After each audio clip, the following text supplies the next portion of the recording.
여기는 습하고 비린내가 가득한 수산물 시장.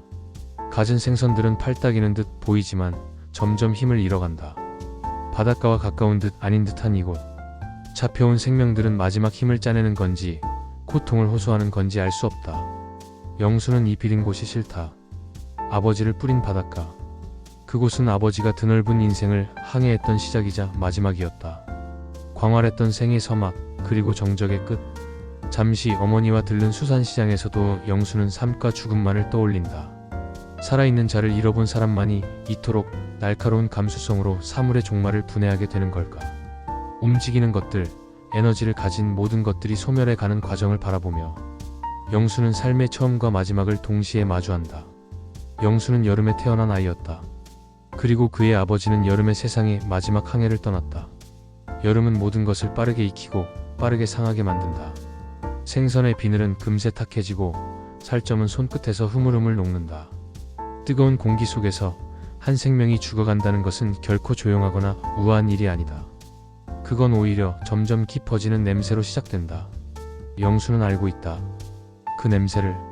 차가운 병실, 닫히지 않던 창문, 그리고 어느 날부터 방 안을 채우기 시작했던 썩음의 냄새. 아버지는 여름 한가운데서 천천히 죽어갔다. 몸 안의 열은 사라졌지만 방 안의 온도는 멈추지 않았고 그의 육신은 살아있는 것처럼 부풀었다가 마침내 말없이 무너져 내렸다. 병실의 창문 틈으로 햇빛이 들어오고 있었다. 뜨거운 여름이었다. 온도계는 서늘했지만 방 안 공기는 뭔가 미묘하게 무거운 열을 품고 있었다. 아버지는 침대에 누운 채 눈을 감고 있었다. 영수가 다가가자 그가 천천히 눈을 떴다. 왔냐? 그 목소리는 옛날과 다르게 작고 메마른데도 영수는 본능처럼 자세를 곧게 폈다. 말할 틈도 없이 아버지가 말했다. 너 너무 어리다. 그래도 아빠 이제 다 컸어요. 저 대학도 다니고 있고. 그래, 몸은 컸지. 근데 아직 눈이 어려. 아버지는 숨을 가다듬더니 말을 이었다. 사람을 너무 믿지도 말고 너무 안 믿지도 마라. 내 눈치 보지 마. 남 눈치 보면서 평생 살면 나중엔 네가 네 눈치를 보게 돼. 아버지는 벽쪽을 바라보다 다시 고개를 돌려 영수를 바라봤다. 너무 깊이 생각하지 마. 살다 보면 다 부서지는 날도 있다. 그때 그냥 멈추지 마라. 움직이기만 해도 되는 날이 있다. 영수는 눈시울이 붉어졌지만 애써 고개를 숙이지 않았다. 아버지는 미소도 눈물도 없이 그저 천천히 말했다. 넌 살기만 해도 돼. 그걸로 충분하다. 잠시 후 아버지는 조용히 눈을 감았다.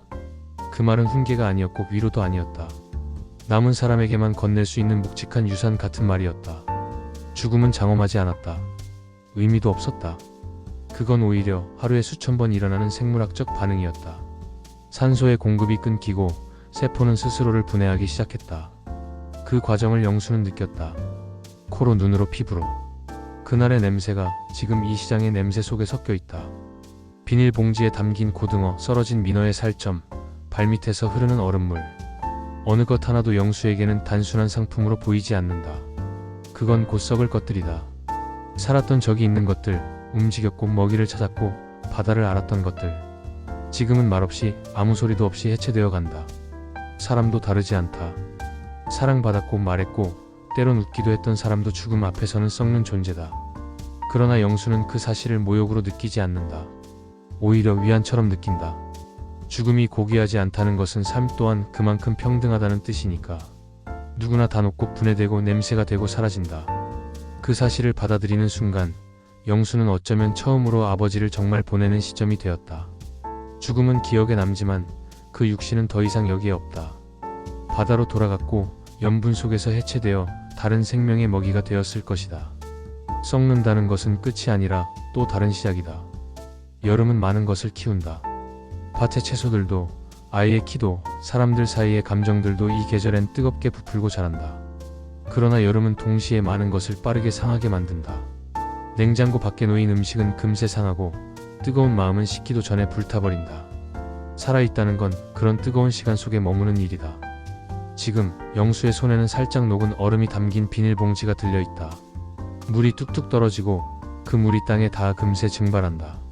얼음도 물도 결국은 사라진다. 하지만 그 사라짐이 쓸모없거나 슬픈 것만은 아니다. 그건 다만 형태를 바꾸는 또 하나의 흐름일 뿐이다. 탄생과 소멸, 창조와 부패는 모두 같은 온도에서 일어난다. 뜨거움이 그것을 시작하게 하고 뜨거움이 그것을 끝내게 한다. 생명은 그 열기 속에서 피어나고 시들고 다시 흙이 된다. 죽음은 삶과 분리된 어떤 특별한 것이 아니라 그저 삶의 마지막 장면일 뿐이다. 영수는 생각한다. 어쩌면 그 여름날 아버지는 죽은 것이 아니라 자신의 항해를 마친 것 뿐이었을지도. 그리고 지금 시장을 나서는 자신 역시 한 걸음씩 묵묵히 자기만의 항해를 시작하고 있는 것인지도 모른다. 바다는 여전히 거기 있다. 썩어가는 것도 태어나는 것도 그 바다 안에 담겨 있다. 뜨거운 바람이 스쳐 지나간다. 생선의 비린내가 바람결에 실려 흩어진다. 영수는 눈을 감는다. 썩는 냄새가 왠지 모르게 살아있다는 느낌을 주는 한 조각의 증거처럼 느껴진다. 이 여름 그는 다시 움직이고 있다.